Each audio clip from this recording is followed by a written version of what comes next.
Lihat bersama saya Lukas pasal 22 ayat 47 sampai 53. Judulnya Yesus ditangkap. Waktu Yesus masih berbicara, datanglah serombongan orang, sedang muridnya yang bernama Yudas, seorang dari ke-12 murid itu, berjalan di depan mereka. Yudas mendekati Yesus untuk menciumnya. Maka kata Yesus kepadanya, "Hai Yudas, engkau menyerahkan anak manusia dengan ciuman?" Ketika mereka yang bersama-sama dengan Yesus melihat apa yang akan terjadi, berkatalah mereka, "Tuhan, mestikah kami menyerang mereka dengan pedang?" Dan seorang dari mereka menyerang hamba imam besar sehingga putus telinga kanannya. Tetapi Yesus berkata, "Sudahlah itu." Lalu ia menjamah telinga orang itu dan menyembuhkannya. Maka Yesus berkata kepada imam-imam kepala dan kepala-kepala pengawal bait Allah, serta tua-tua yang datang untuk menangkap dia, katanya, "Sangkamu aku ini penyamun, maka kamu datang lengkap dengan pedang dan pentung? Padahal tiap-tiap hari aku ada di tengah-tengah kamu di dalam bait Allah, dan kamu tidak menangkap aku." Perhatikan, kita akan baca sama-sama, 2, 3. "Tetapi inilah saat kamu, dan inilah apa? Kuasa kegelapan itu." Bahasa Inggrisnya sedikit berbeda, dia berkata, "Tetapi inilah saat kamu, but this is your hour," inilah saat kamu, "when darkness reigns," ketika kegelapan berkuasa. Alkitab berkata, inilah saat kamu, when darkness reigns, ketika kegelapan berkuasa. Ayat ini, saudara, ketika saya baca, itu betul-betul mengagetkan saya, karena Tuhan memberikan istilah yang aneh sekali. Dia berkata, when darkness reigns, ketika kegelapan berkuasa. Nah, perhatikan akan ayat ini. Aneh sekali bahwa Yesus mengalami di mana kegelapan berkuasa.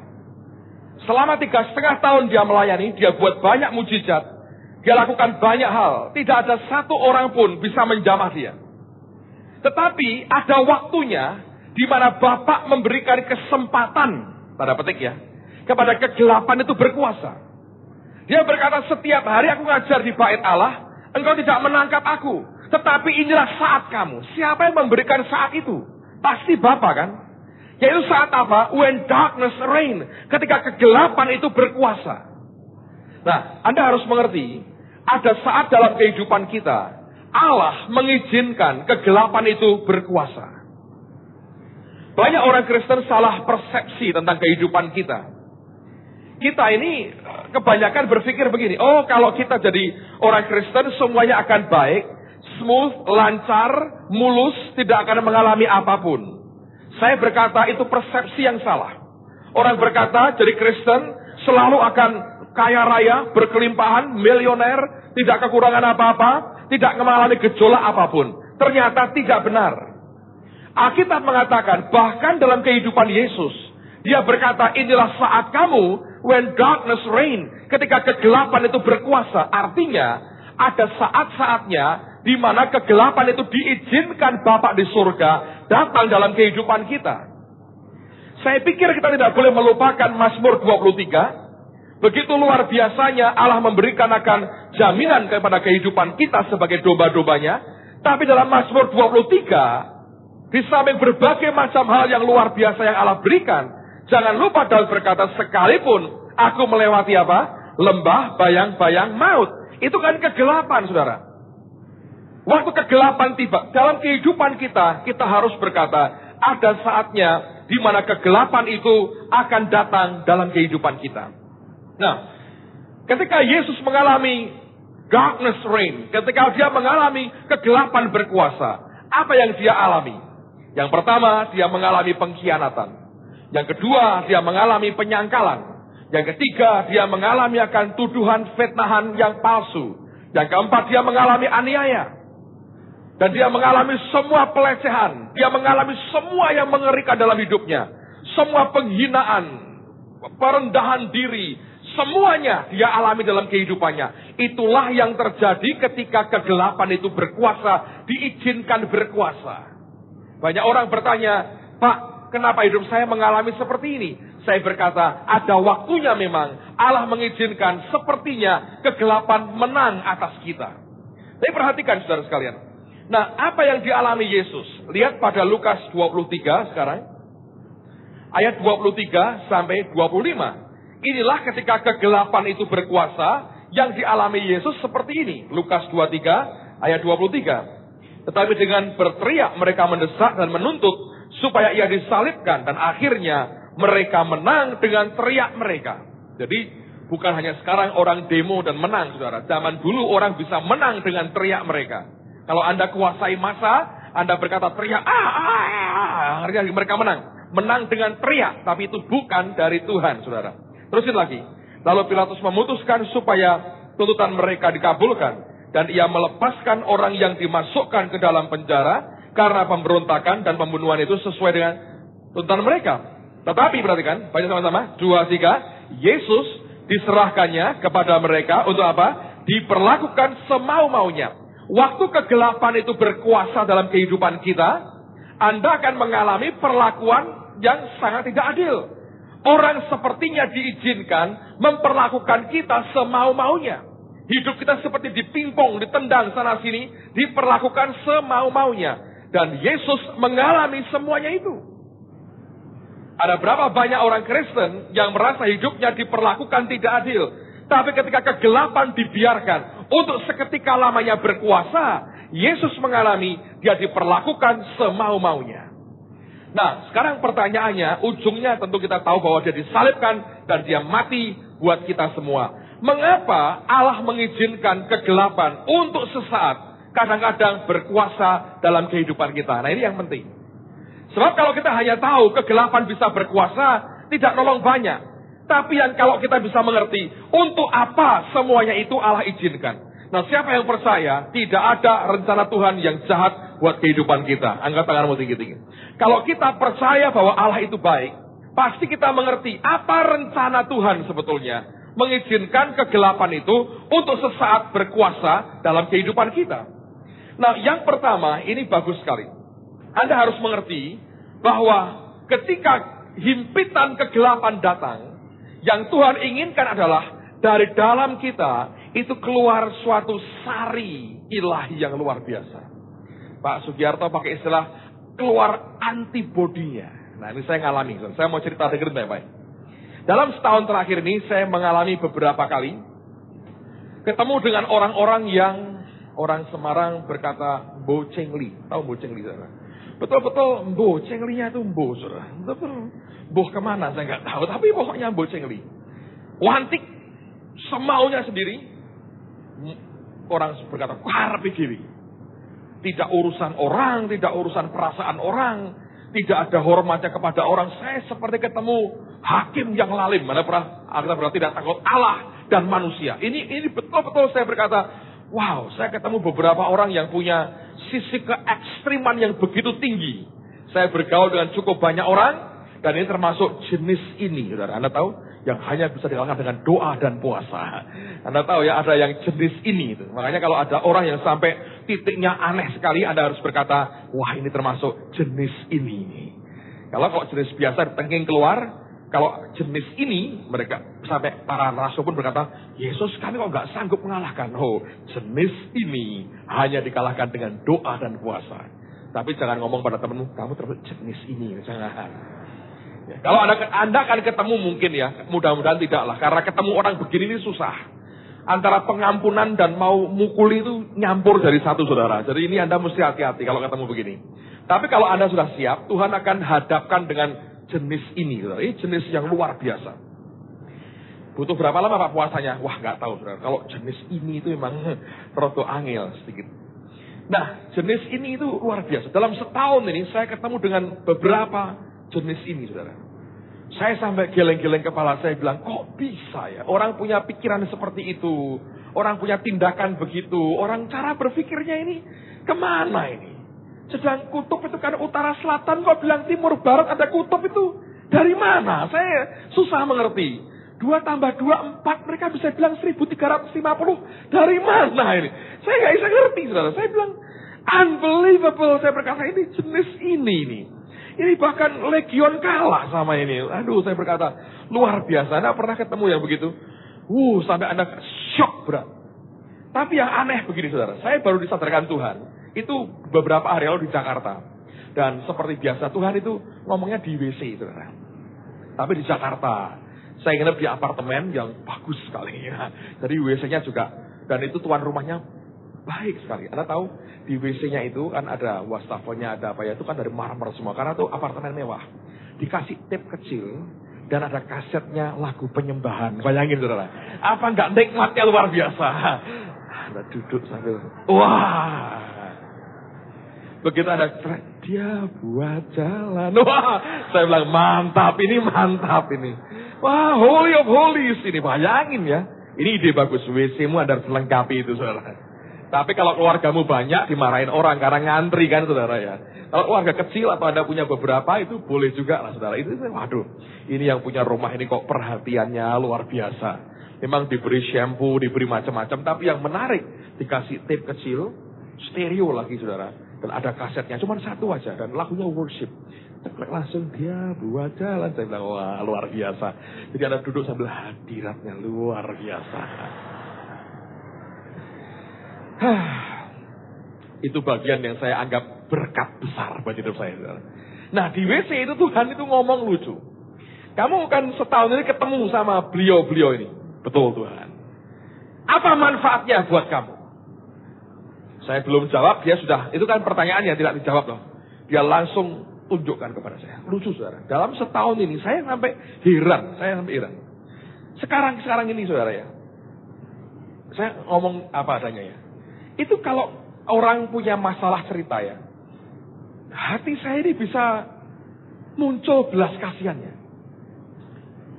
Dulunya kan, ada nggak Pak? Ya kadang-kadang. Tapi nggak selalu, karena Anda harus ngerti ya, kadang-kadang pelayanan itu sampai begitu rupa, Anda seperti mesin, sudah nggak ada lagi apa ya, hatimu itu nggak ikut sampai mengasihi sekali itu enggak loh. Sejujurnya loh. Saya tanya beberapa teman-teman itu ya kadang-kadang ya betul itu berkata gitu. Tapi kali ini begitu mengalami yang aneh, Pak Sugi bilang antibodi itu keluar saudara. Jadi kalau Anda ngalami yang aneh, kenormalan itu keluar. Anda ngalami yang jahat, kebaikan itu keluar. Lucu tuh. Yang kedua, bukan hanya, makanya saya katakan tadi, orang nulis surat, orang apa. Dulu kalau ketemu orang datang minta duit begini saudara. Pernah terjadi di gereja itu, orang bawa minta sumbangan duit. Tak kasih ayat sebanyak-banyaknya. Tak tumpangi tangan, bahasa roh keras, tak suruh pulang saudara. Ya, tapi sekarang ini baca gitu gak keluar ayatnya, keluar duitnya. Nah, Anda tidak usah ikut-ikut. Nanti akan dibawa. Tapi kalau, harus gitu ya Pak ya. Kalau bukan keluar dari hati ya percuma. Ini bisa keluar dari hati, saya bilang, kasihanlah Tuhan ini, kasihan Tuhan. Apa yang harus aku buat? Terus dia ngomong, kasihlah, berkati dia. Jadi gak keluar ayatnya nasihat macam-macam, tapi apa yang dia butuhkan. Yang kedua, kalau ketemu pendeta, ketemu gereja lokal, saya bisa melihat, waduh ini berharga sekali. Saya khotbah di gereja orang lain, saya bisa melayani mereka seperti saya melayani saudara. Bisa segenap hati saya curahkan semuanya. Ngomong pada pendetanya saya bisa curahkan semua yang saya punya. Saya bisa berkata kalian ini berharga, kamu bisa maju, kamu bisa luar biasa. Ayo. Bisa heran. Kok bisa gini ya Tuhan ya? Nah, dia berkata, loh lihat, ada manfaatnya orang-orang begini. Jadi kalau Anda ketemu dengan jenis ini, jangan ngomel, saudara. Kalau Anda ngomel, Anda akan kepahitan. Anda tidak ngomel, keluar itu. Sari ilahi, keluar dari kita. Coba buka 2 Korintus pasal 4. 2 Korintus pasal 4. Perhatikan pada ayat yang ke-17. Sebab itu kami tidak tawar hati, tapi meskipun manusia lahiriah kami semakin merosot, namun manusia batiniah kami dibaharui dari sehari ke sehari. Sebab, perhatikan ini. Penderitaan ringan yang sekarang ini, ngapain saudara? Ngapain? Mengerjakan bagi kami kemuliaan kekal yang melebihi segala-galanya. Ayat 17, kalau saya ringkas, akan berkata bahwa penderitaan itu mengerjakan. Jadi kalau Anda ketemu dengan orang yang jenis ini, kondisi yang jenis ini, itu kan membuat penderitaan sih buat jiwa kita. Ya toh, Anda kan berkata, kok bisa begini ya orang seperti ini? Dan orang yang jenis ini, kondisi yang jenis ini, itu kan membuat penderitaan sih buat jiwa kita. Ya toh, Anda kan berkata, kok bisa begini ya orang seperti ini? Terutama kalau itu langsung kena kepada pribadimu, Anda akan berkata, kok bisa begini cara mikirnya? Aneh orang ini. Nah, perlakuan-perlakuan yang Anda terima, yang memberikan pressure, tekanan dalam kehidupan saudara, kalau Anda menanggapi dengan hati yang benar, yang keluar sisi yang positifnya. Ini yang Tuhan inginkan sebetulnya. Kalau saudara bisa mengalami ini, apapun yang Anda alami, Anda akan tenang. Anda akan berkata, tetap ini bagus buat hidup saya. Akan keluar sarinya, akan keluar antibodinya, akan keluar sesuatu yang berbeda dari yang Anda alami. Kalau Anda dijahatin orang, ditekan, dianiaya begitu rupa, saya berdoa yang keluar dari hidupmu malah belas kasihan, saudara. Nanti Anda ketemu orang lain yang punya penderitaan, keluar belas kasihanmu. Kalau Anda dalam kekurangan, ditekan luar biasa, saya berdoa yang keluar ke belas kasihan. Entar kelak kalau Anda sudah diberkati, ketemu orang yang susah, Anda berkata, kasihannya orang ini. Keluar compassion-nya, lalu Anda melayani dia. Nah, saya berdoa, ini jadi dalam kehidupan kita. So kalau tidak, kepahitan yang muncul. Ayat berikutnya, lihat Mazmur 22. Ini bagus sekali, saya mau baca buat Anda. Mazmur 22 ayat pertama sampai 9. Nanti pada waktu ayat yang kedua saya baca, saya berhenti, saya mau tanya dengan Anda, saya mau cek pengetahuanmu. Ini yang ngomong kelak menggenapi omongan ini siapa? Mazmur 22, yang sudah ketemu tolong angkat tangan kanannya. Oke, lihat pada Alkitab masing-masing. Judulnya adalah Allahku mengapa kau tinggalkan aku. Untuk pemimpin biduan menurut lagu Rusa di Kala Fajar, Mazmur Daud. Perhatikan. Allahku, Allahku, mengapa engkau meninggalkan aku? Ini yang ngomong akhirnya siapa? Hah? Yesus kan? Berarti ini nubuat tentang siapa? Yesus. Nah dengan ini Anda ngerti kita membaca tentang Yesus. Oke, ulangi lagi.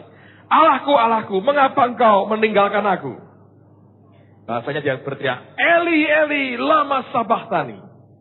Saya punya teman ngawur. Dia berkata gini, Yesus itu pernah berbahasa lidah. Loh kapan itu? Eli, Eli, lama sabachthani. Ngawur saya berkata. Itu jaga bahasa lidah. Eskarpe saya bilang. Jenis ini juga. Ada orang yang memang begitu saudara. Nah kalau ketemu begitu 30 kan ya rame itu. 5 aja pusing. Aku berseru tapi engkau tetap jauh dan tidak menolong aku. Allahku, aku berseru-seru pada waktu siang. Tapi engkau tidak menjawab. Dan pada waktu malam, tapi tidak juga aku tenang. Padahal engkaulah yang kudus yang bersemayam di atas puji-pujian orang Israel. Kepadamu nenek moyang kami percaya. Mereka percaya dan engkau meluputkan mereka. Kepadamu mereka berseru-seru dan mereka terluput. Kepadamu mereka percaya dan mereka tidak mendapat malu. Ayat 7, perhatikan ini. Mari baca sama-sama. 2, 3. Tetapi aku ini apa? Ulat dan bukan orang. Celah bagi manusia, dihina oleh orang banyak. Semua yang melihat aku mengolok-olok aku, mereka mencibirkan bibirnya, menggelengkan kepalanya. Ia menyerah kepada Tuhan, biarlah dia yang meluputkannya, biarlah dia yang melupaskannya, bukankah dia berkenan kepadanya. Perhatikan, ada perkataan di ayat 7 yang berkata, tapi aku ini apa saudara? Ulat. Jadi Yesus sendiri itu digambarkan sebagai ulat. Saya kok belum pernah dengar ada orang punya pelayanan ulat ministry. Kenapa Pak kok tidak mau? Karena itu nggak teli Pak. Well, saya mau tunjukkan sesuatu yang luar biasa kepada Anda. Sehingga mulai hari ini, kalau Anda dikatakan ulat, Anda akan bangga. Mungkin kamu punya simbol ulat sejak hari ini. Saya yakin bisa. Kelak tahun depan ada big days, Anda berkata, ulat, ulat. Nah, Anda punya grup ulat. Pokoknya nggak teli setan, saudara. Nah, kata ulat di sini, kata ulat itu dari kata Ibrani sebetulnya tola. T-O-W-L-E. Tola. Kelihatan? Nanti kalau nggak kelihatan, habis bagian lari ke sini, lihat. Tola. T-O-W-L-E. T-O-W-L-A. Tola. Nah, kata tola ini sebetulnya, dengerin ya saudara ya, itu sebetulnya merupakan ulat yang langka pada zaman kuno. Ulat langka. Dan ulat ini tidak boleh dipelihara oleh sembarang orang. Hanya istana raja yang boleh memelihara akan tola. akan ulat ini. Dia berkata, tetapi aku ini ulat. Dia berkata, aku ini tola. Dia berkata, aku ini bukan sembarang ulat. Aku ini ulat yang dipelihara oleh para raja. Nah, untuk apa raja kok pelihara ulat? Apakah pengen gatel-gatel? Ada gunanya. Tola ini punya cairan tubuh di dalam yang warnanya aneh. Warnanya itu ke arah scarlet, ungu tua. Nah, tola ini dipelihara untuk apa? Bukan dimakan, bukan digoreng, bukan dibuat campuran nasi rames. Bukan juga. Tola ini dipelihara, setelah cukup gede, diapain? Digentet, diambil cairan di dalamnya, lalu itu untuk bahan, apa istilahnya? Wenter. Apa kok wenter? Indonesianya apa? Pewarna. Nah, itu lebih baik. Pewarna. Bahan pewarna kain. Lalu hasilnya adalah kain ungu tua scarlet. Yang hanya boleh dipakai oleh raja-raja dan bangsawan. Jadi kalau Yesus berkata aku ini ulat. Kalau bapaknya ulat, anak-anaknya ulat. Coba beri salam. Salam, selamat ya ulat. Rodok enggak teli, tidak apa-apa. Nah, Anda ngerti kan? Saudara ini ulat. Anda memang dipelihara, dikasih makan, supaya satu hari bisa digencet, saudara. Nah, kalau ulat kok ngindo terus, saudara, itu bukan tola, itu ulat jambu. Kalau Anda digencet, dengar baik-baik, Anda berkata, inilah tujuan hidupku. Nah, ya toh? Gencet, jangan keluarnya terus kepahitan. Keluarkan warna scarlet, warna ungu tua. Anda akan dipakai untuk pewarna jubah raja di atas segala raja. Ada MK ulat sekarang, Tola Ministry. Nah, kalau enggak teli Pak, enggak apa-apa. Yang gatel setan. Tapi yang disenangkan Tuhan. Yesus sendiri digambarkan. Dia menggambarkan dirinya sebagai ulat. Orang berkata menjijikkan, dihina. Karena orang tidak tahu ini ulat spesial. Yang memang dipelihara untuk digencet, saudara. Supaya apa?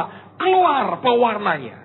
Dan zaman itu, hanya dari sumber tola inilah, raja-raja mengenakan akan pakaian ungu kebesarannya. Dan satu jubah itu butuh berapa juta tola yang digencetin, saya nggak tahu, saudara. Tapi butuh begitu banyak korban tola digencet. Tapi supaya keluar kemuliaan yang luar biasa. Jadi normal nggak kalau Anda digencet-gencet itu?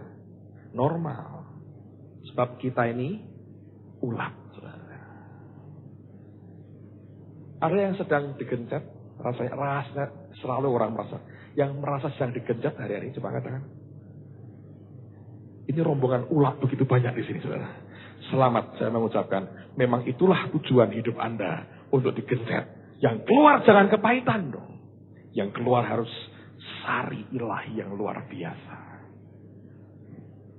Nah, ini kehidupan, kenyataan kehidupan. Saya berkata, sebetulnya inilah yang Tuhan mau dalam kehidupan kita. Jangan jadi orang Kristen yang tidak mengerti tujuannya. Nah, yang kedua sekarang. Pak, tapi kenapa ya? Kok ada jenis ini? Kenapa gak langsung dibabat? Nah, Anda harus kenal Tuhan. Tuhan itu luar biasa. Ini sampai Yunusnya frustrasi loh, saudara. Anda kalau tidak kenal kebaikan Tuhan, saudara nanti hidup dengan Tuhan itu frustrasi. Sebab dia terlalu dan maha baik. Yunus itu ke Niniwe khotbah. Tidak dengan harapan mereka bertobat sebetulnya. Ternyata mereka bertobat dan Niniwe itu diselamatkan. Di sini orang Kristen harus belajar mengenal kasih Tuhan. Pak, buat orang-orang itu buat cepat mati. Oh, malah dawa umurnya kok, saudara. Itu susah, jenis itu susah mati. Ya, serius. Mau tahu firmannya? Mari buka Matius 13. Matius 13 ayat 24. Yesus membentangkan suatu perumpamaan lain lagi kepada mereka, katanya, hal kerajaan surga itu seumpama orang yang menaburkan benih yang baik di ladangnya, tetapi pada waktu semua orang tidur, datanglah musuhnya menaburkan benih lalang di antara gandum itu lalu pergi. Ketika gandum itu tumbuh dan mulai berbulir, nampak jugalah lalang itu. Maka datanglah hamba-hamba tuan ladang itu kepadanya dan berkata, Tuan, bukankah benih yang baik yang Tuan taburkan di ladang Tuan? Dari manakah lalang itu? Jawab tuan itu, seorang musuh yang melakukannya. Lalu berkatalah hamba-hamba itu kepadanya, jadi maukah Tuan supaya kami pergi mencabut lalang itu? Jadi yang gemes itu bukan hanya Anda. Itu pekerja-pekerja Yesus, malaikat itu ya gemes lihat jenis-jenis ini itu. Sehingga langsung dia berkata, bolehkah kami cabut? Nah, tetapi ia berkata, jangan. Oh, ini ya anehnya Tuhan itu. Sebab mungkin gandum itu ikut tercabut pada waktu kamu mencabut lalang itu. Biarkanlah keduanya tumbuh bersama sampai waktu menuai. Pada waktu itu aku akan berkata kepada para penuai, kumpulkanlah dahulu lalang itu dan ikatlah berkas-berkas untuk dibakar. Kemudian kumpulkanlah gandum itu ke dalam lumbungku. Ayat 36 kita lompat. Maka Yesus pun meninggalkan orang banyak itu lalu pulang. Murid-muridnya datang dan berkata kepadanya, jelaskanlah kepada kami perumpamaan tentang lalang di ladang itu. Yang menjawab katanya, orang yang menaburkan benih baik ialah anak manusia, ladang ialah dunia, benih yang baik itu adalah anak-anak kerajaan, dan lalang anak-anak si jahat. Jadi sebetulnya ini lalang itu manusia bukan? Manusia. Dibiarkan Tuhan tumbuh bersama dengan gandum. Tapi Anda harus ngerti, lalang itu kalau tumbuh, dia ikut menghisap jatahnya si gandum. Makanya gandumnya keberatan, tumbuh dengan lalang. Tapi Tuhannya sabarnya luar biasa, tidak langsung dicabut, dibiarkan sampai waktu menuai. Jadi kalau Anda menghadapi situasi, berhadapan dengan orang-orang tertentu, yang Anda berkata, Pak ini nemen banget Pak. Ini dikutuki pun masih terlalu ringan. Saya berkata, jangan punya pikiran seperti itu. Karena kita punya Allah yang maha sabar. Sabar dengan kita, sabar dengan semua orang. Dengar ya, kenapa orang jahat kok lebih panjang umurnya Pak? Diberi kesempatan bertobat. Lah orang baik kok cepat matinya? Karena sudah bertobat, saudara. Cepat-cepat dibawa pulang. Kalau tugasnya sudah selesai. Ngerti ya saudara? Jadi Anda harus kenal Tuhan dengan baik. Kalau tidak, Anda akan kecewa dengan Allah. Yang begini kok dipertahankan, diberkati lagi. Nggak ada buahnya. Ya memang. Dia berkata jangan.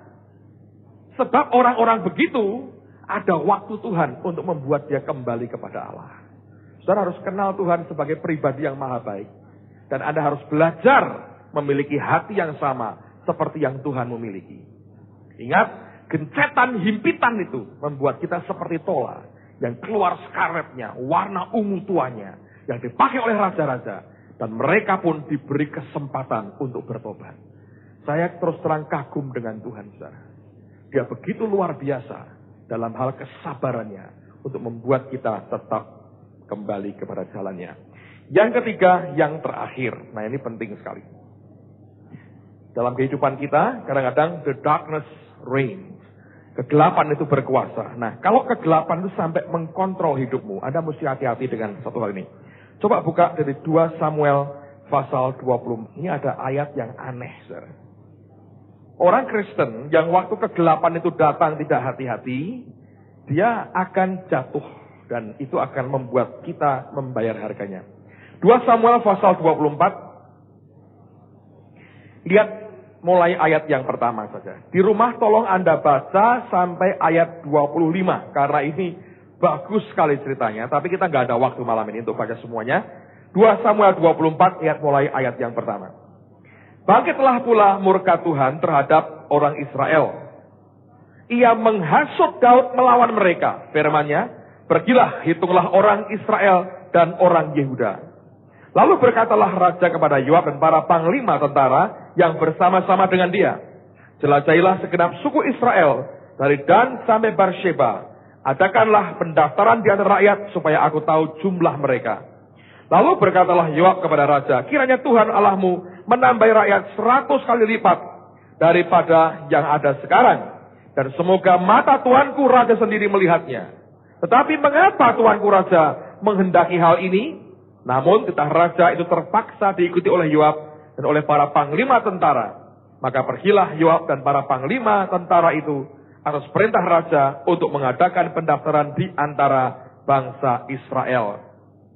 Anda lihat dia daftar, lalu kemudian ayat yang ke-9 dikatakan, lalu Yoab memberitahukan kepada raja hasil pendaftaran rakyat, orang Israel ada 800.000 orang perangnya yang dapat memegang pedang, dan orang Yehuda ada 500.000. Tetapi berdebar-debarlah hati Daud setelah ia menghitung rakyat. Lalu berkatalah Daud kepada Tuhan, aku telah sangat berdosa karena melakukan hal ini. Maka sekarang Tuhan jauhkanlah kiranya kesalahan hambamu, sebab perbuatanku itu sangatlah bodoh. Nah, kita berhenti.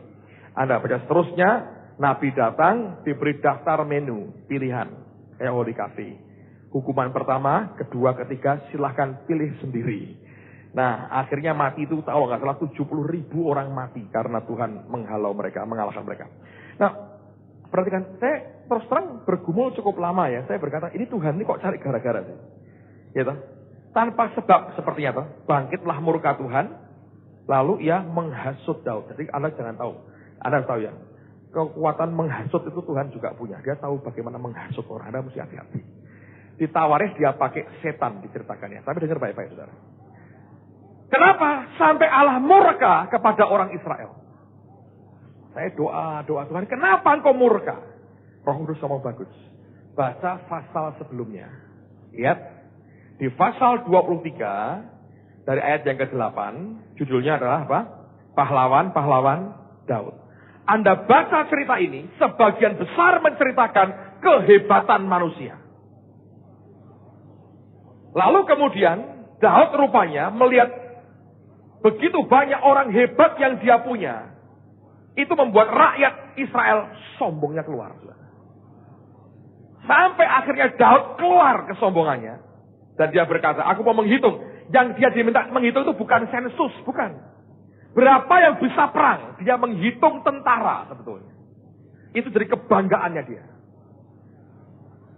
Setiap kali orang Israel dan anak Tuhan mulai membanggakan apa yang dia mampu dan apa yang dia punya, itu gawat saudara. Nah, saya punya teori bisul. Kok aneh-aneh Pak? Yes, biar mudeng. Bahasa enaknya itu udun. Udun. Siapa yang pernah punya bisul? Coba angkat tangan. Alah, tiap hari pakai krim terus gitu loh. Siapa yang seumur hidupnya tidak pernah bisulen? Coba angkat tangan, lihat nih. Wah, ada nih, belum bisulen, masih kecil ini. Bisul itu kan macam-macam. Ini bukan teori aneh toh. Ini bisul. Anda tahu bisul? Kalau ini, nah bagus. Ini kulitmu. Nah. Inilah namanya apa? Atau udun.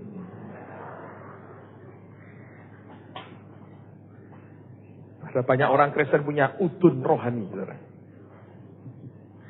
Nah, udun. Kalau Anda tahu itu bisul itu mulai muncul.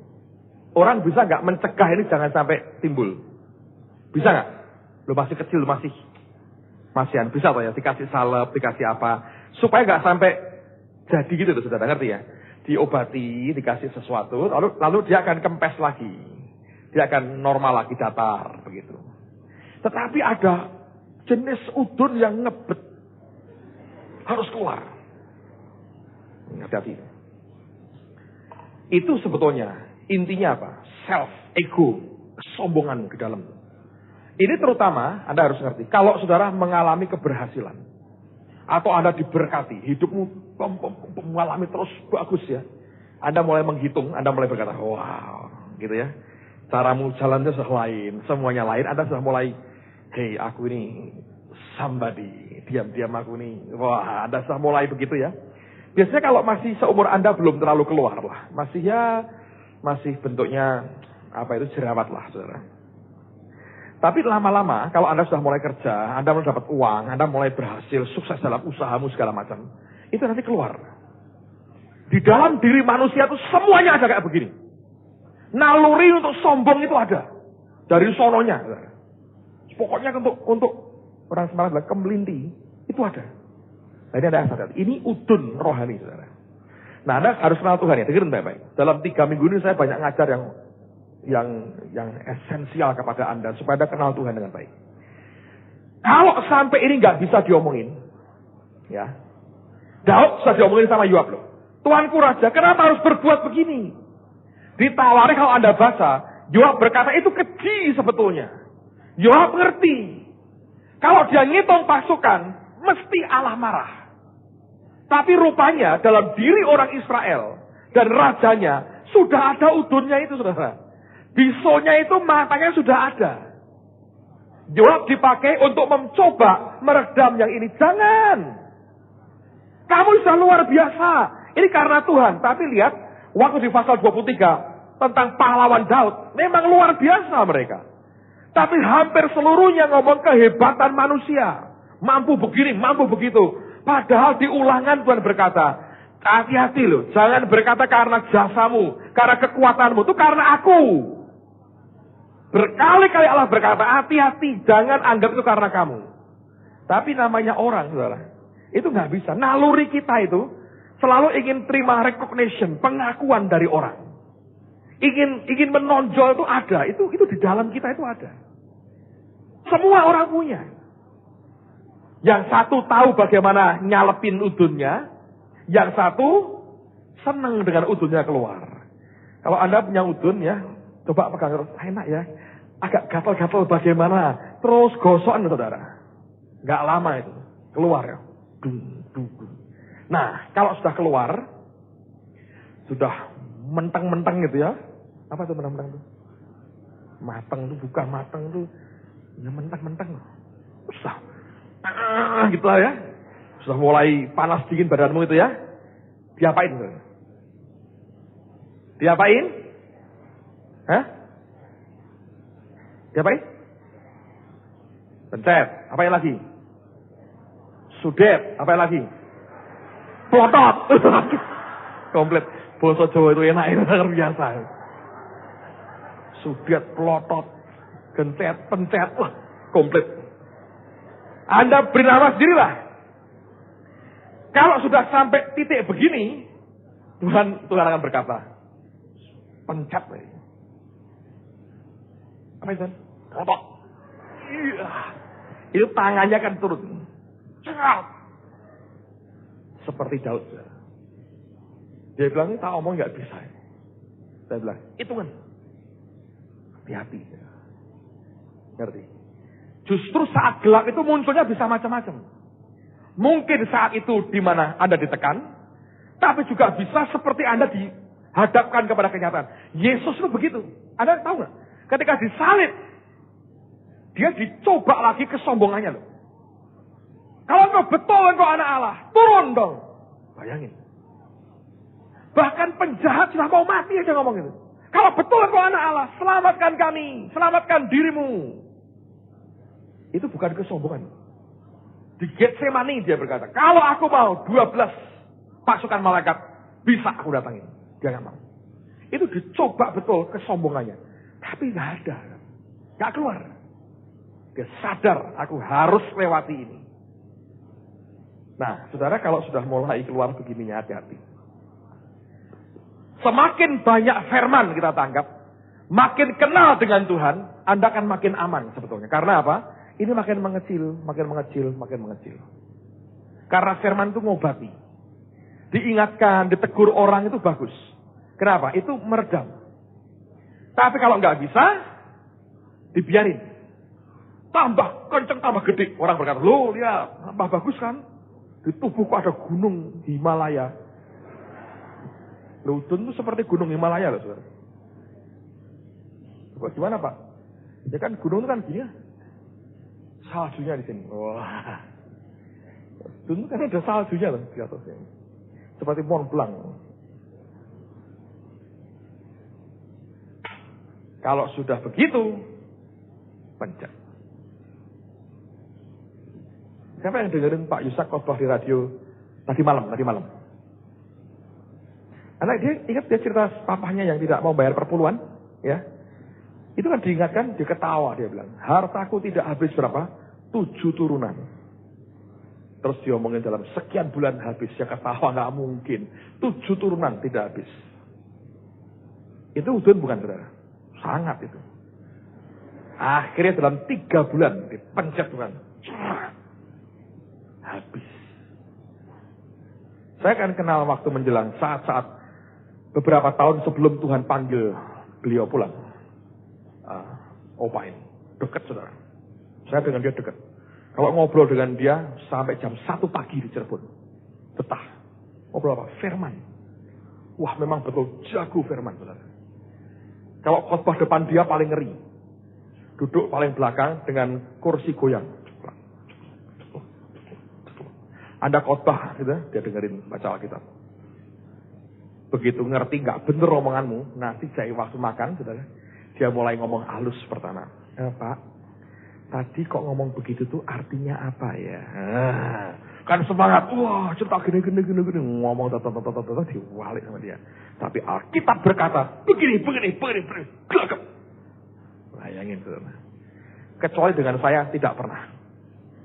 Loh, bukan karena saya hebat, saudara, bukan. Ada story-storynya lah di belakang. Karena saya pernah ceritakan beberapa yang benar. Tapi kami cukup dekat di hubungan. Jadi dengan saya dia nggak pernah gitu. Tapi karena diskusi firman, ngomong firman, wah luar biasa. Dan itu yang membuat saya senang, antusias. Jam 8 saya belum keluar kamar, dia sudah keluar, nyeret sandal saya pecah. Srek. Orang tua pelan-pelan doanya.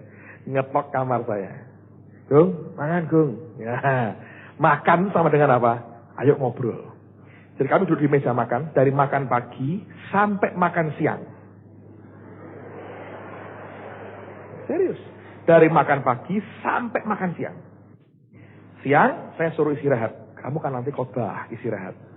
Habis pelayanan, makan malam, sampai supper jam 1. Dengan teman air putih. Jam 1 pagi. Tanya istri saya, sampai dia gak kuat tidur. Ajak ngobrol. Menjelang tuanya memang makin peka dengan suara Tuhan.